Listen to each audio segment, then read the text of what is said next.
Hello everybody, this is Girish Shende, and today I am going to explain you about the demand analysis.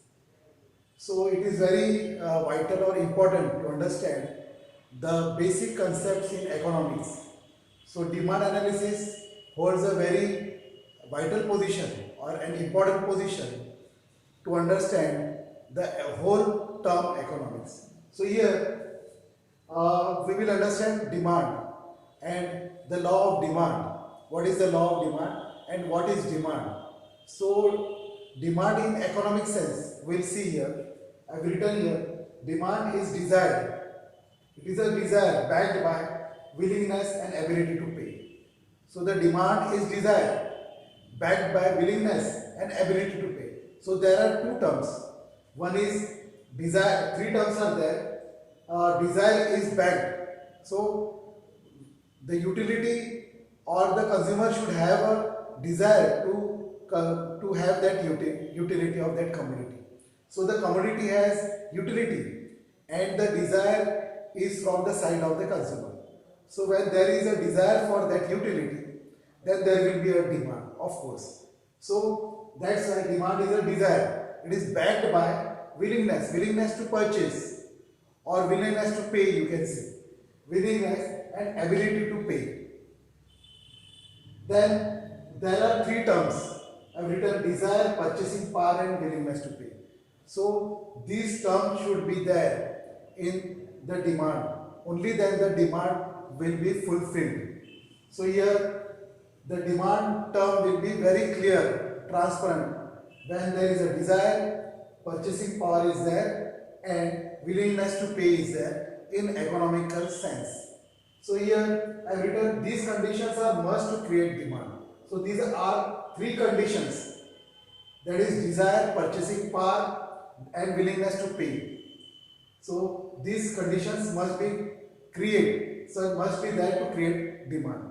Then concept of demand we will understand. So these were the demand and desire and willingness to pay and ability to pay.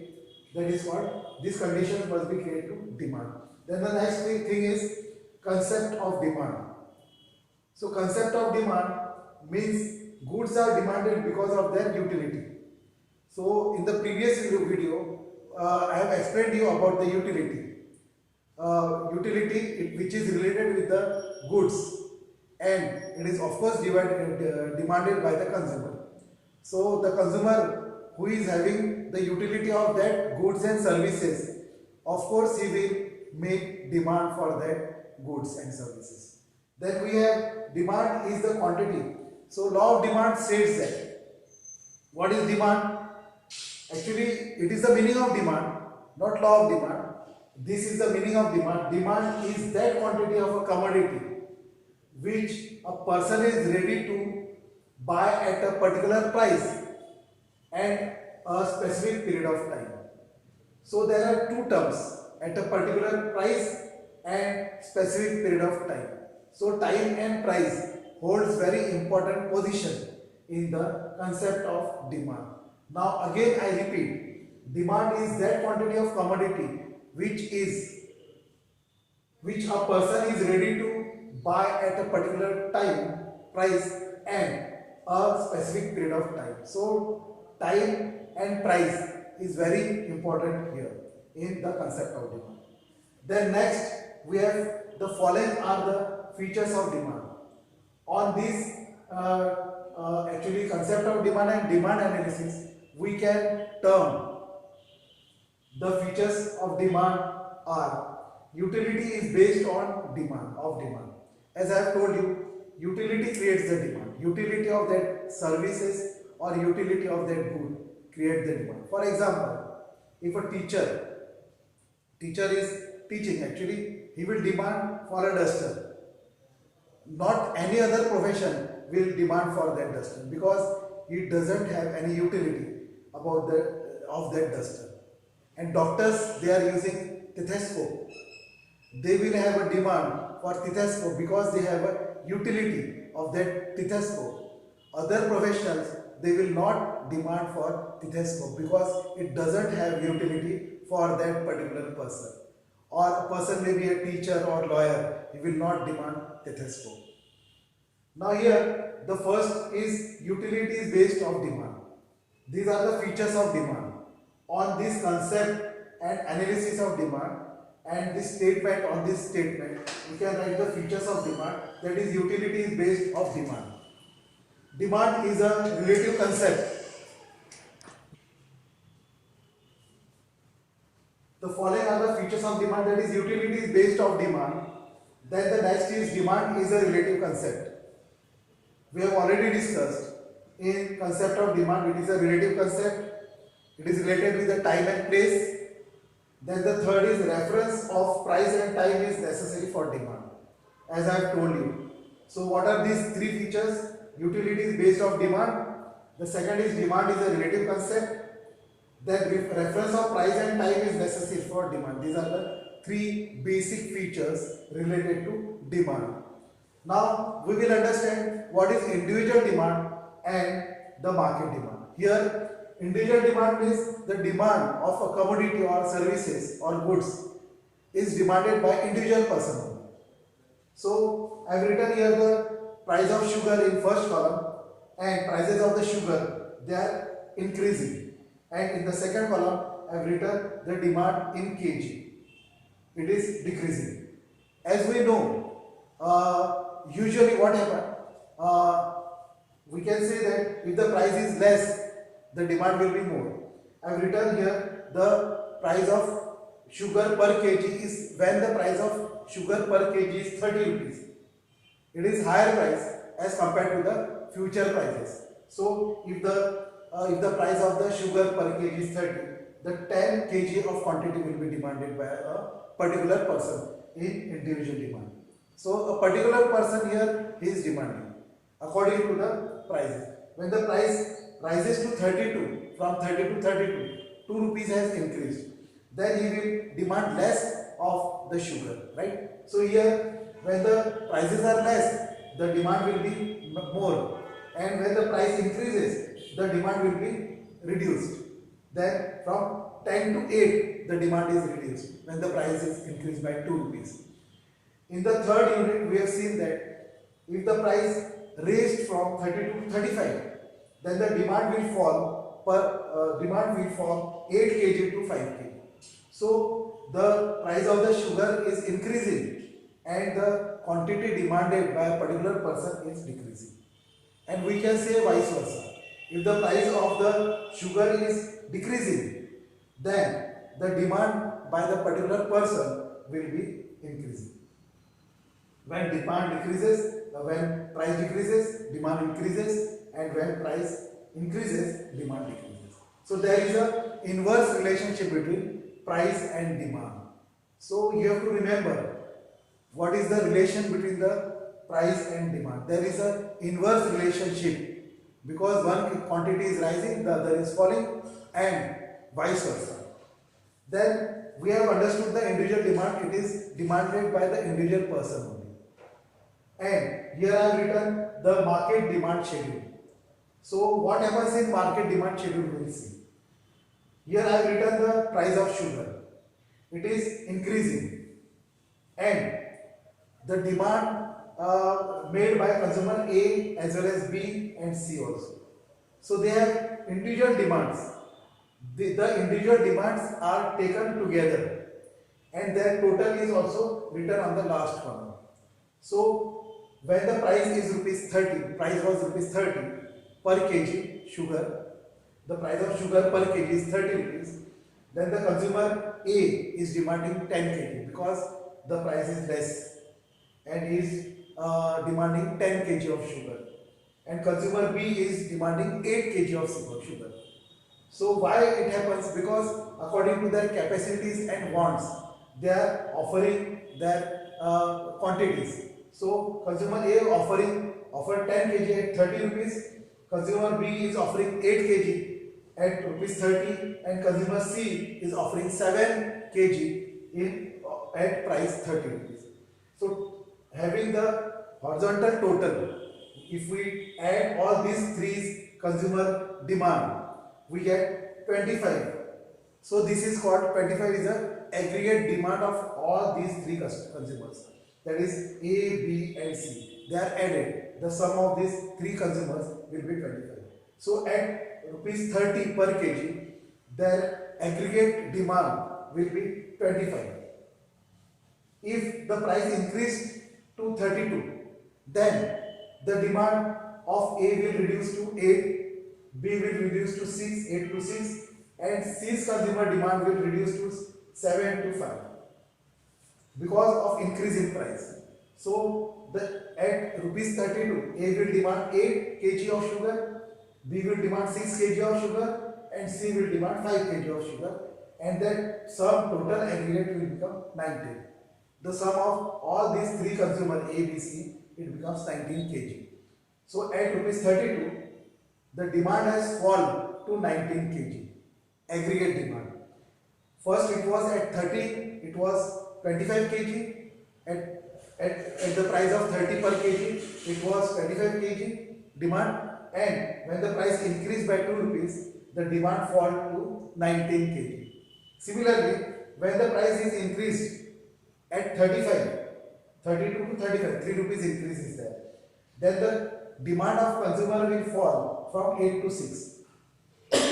Then the consumer B will also fall its demand from 6 to 5, and C consumer will offer only 4 kg at rupees 35 because price has increased, the demand is reduced, and we will have a total aggregate of all three consumers, that is A, B and C, it comes to 15 kg. So here when the price was rupees 30 per kg, the aggregate demand of all these three consumers was 25. Then it increased by 2 rupees, that is 32 rupees. It has reduced to 19, from 25 kg to 19 kg demand was there. Then if the price is reached to 35 per kg, 35 rupees per kg, the increase in price is 3 rupees. The aggregate demand is fall from 19 kg to 15 kg. So this is the concept which is very important in economics, to understand the individual demand and aggregate demand also. As we know, if we are purchasing in a bulk quantity in the market, definitely we have a very strong bargaining power. Similarly, we have compared this individual demand with market demand. When all the consumers, they are going together in the market, definitely their bargaining will be stronger as compared to the single or individual bargaining power. So this is the difference between the individual demand schedule and market demand schedule. So now we will understand the factors affecting demand. Factors affecting demand is also very important to understand the concept of demand. And these factors, or whatever it is the concept of demand, it is universally accepted, and it will also helpful at every nation, or you can say in the whole world. So to understand the factors affecting demand is very important in economics. So listen to me till I finish this video, and you can subscribe my channel to watch my future videos to understand the more concept in economics. So I'm going to explain you the elasticity of demand, which is very important from the point of view of import and export, and from the point of view of the government also. So how the government decides the policy, it is with the help of elasticity of demand, and how the industrialists or entrepreneur, they take the decisions for producing some kind of commodities and providing services to the people. So here concept of demand is very important. If you like my video, you can also send me the comments, and you can press the bell icon also. So I am just explaining you about the factors affecting demand. So the first factor is price. So already we have discussed there is a relationship between the price and demand. So when the price increases, the demand falls, and vice versa. Similarly, I have written here price. When price rises, demand falls, and when price falls, demand rises. Obviously. Then the second factor is income. So with the rise in income, or if the salary of the person increased or the profits of the person increased, then there will be he will make more demand, because according to his savings and according to his increase in income, so he will demand more. So I have written here, demand depends upon income of individuals in the society. Demand rises with income. So demand rises with income. This is the second factor affecting demand. Now the third one is population. If the population increases, then the demand will obviously increase, because according to the population or the increase in number of people, population will definitely the demand will increase. So demand for or essential commodities with the increase in population will be increased. Demand for the goods, they are very necessity for their basic requirements, it will be also increased. So the demand increases with the growth in population, number of population, people, right? So increase in population leads to increase in demand for goods as well as services also. Then the fourth factor of demand is taste, habit and fashion. Obviously, when with the increase in taste, so there are varieties, many varieties in food, and we will have, if there is a good taste developed in that cuisines, then there will be a more demand. So according to taste also the demand is increasing. For example, the Chinese food has taken a very higher growth in the market due to its taste. So due to its taste and development of the taste, the demand has increases. Then habit of the peoples also, it adds in demand. So the demand increases with habits also. Habit like it may be a good or bad habit, it may be a cigarette smoking habit. So cigarette smoker is having a utility from that cigarette because he gets the satisfaction. Non-smoker will not have the satisfaction. Then when he becomes a habitual, eating tobacco and smoking cigarette, then he will demand more cigarette to smoke. So increase with the habit, the growth with the habit, there will be increase in demand also. Like fashion also, if there is a fashion of clothes or fashion of earrings or fashion of wearing costumes, so with the fashion also demand also increases. There is a fashion of changing the mobile nowadays. Mobile, everybody wanted to change its mobile because of its configuration are increasing day by day. Technological impacts are increasing. Due to that, the fashion of holding that, acquiring that phone also increases the demand for that technology, right? Then the price of substitute and complementary goods. So first we will understand what are substitutes and complementary goods. Substitutes are like tea and coffee. For example, if the price of tea increases, then the people will demand coffee because there will be less difference between the price of tea and price of coffee. So instead of having tea, they may shift to have a coffee. Now, because of only there is an increase in the price of tea. So due to the increase in the price of tea, the demand for coffee will be increased, and vice versa. If there is a decrease in the price of tea, the demand for coffee will be reduced. So they have the impact over their substitute goods. So there should be a perfect substitute for the one good for other and other for one. Then we have complementary goods. Complementary means the goods which are used combined. I can say, for example, the car and petrol.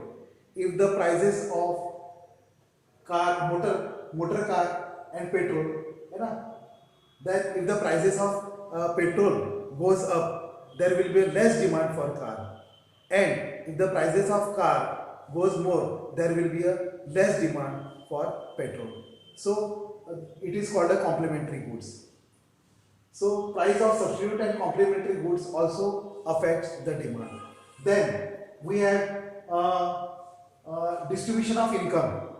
So distribution of income means rationing.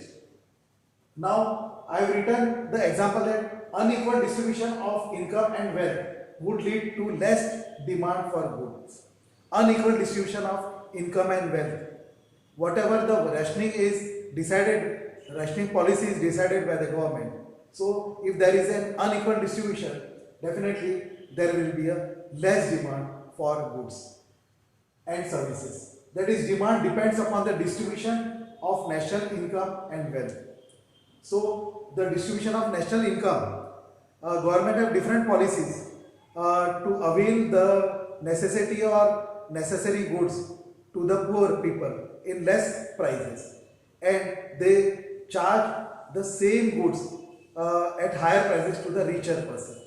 So this is called national income and wealth distribution. Then we have expectations about future price. Example, a person, he is going to get the dining table which cost rupees 10,000 rupees now. So he knows that in future the price of that dining table will reduce because there is a season.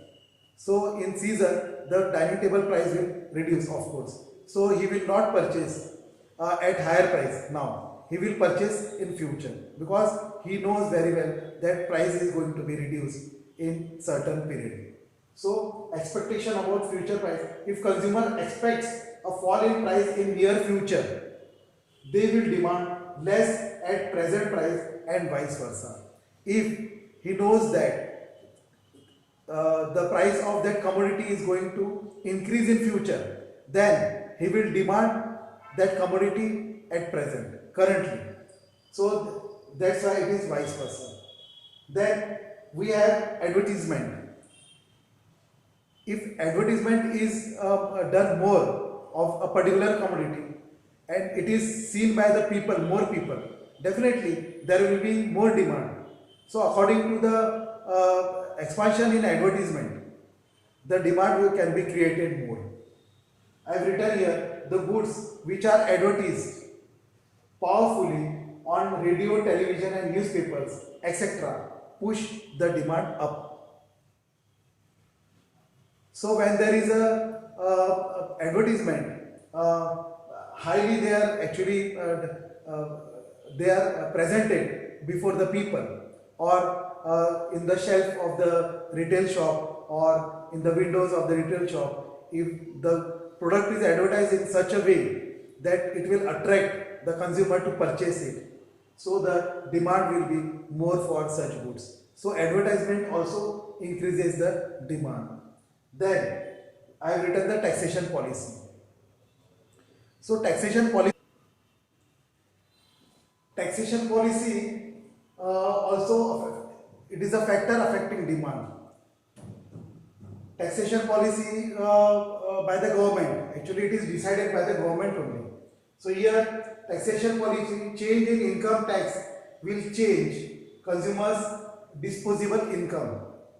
So he will have to, if there is an increase in income tax, slab of income tax, then his disposable income becomes less because he cannot save or he cannot keep the money with him because the taxation policy, the tax is increased. He have to pay the more income tax. So his savings will be reduced, and due to the reduced saving, he cannot demand the goods or services. So here taxation policy of government is also very important in factors affecting demand. The last one is other factors. Other factors are environmental factors, climatic factors.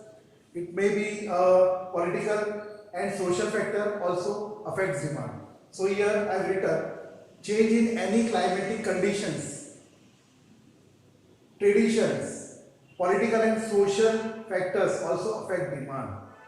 So these are the factors affecting demand. We should know to understand the concept of demand, the factors affecting demand also.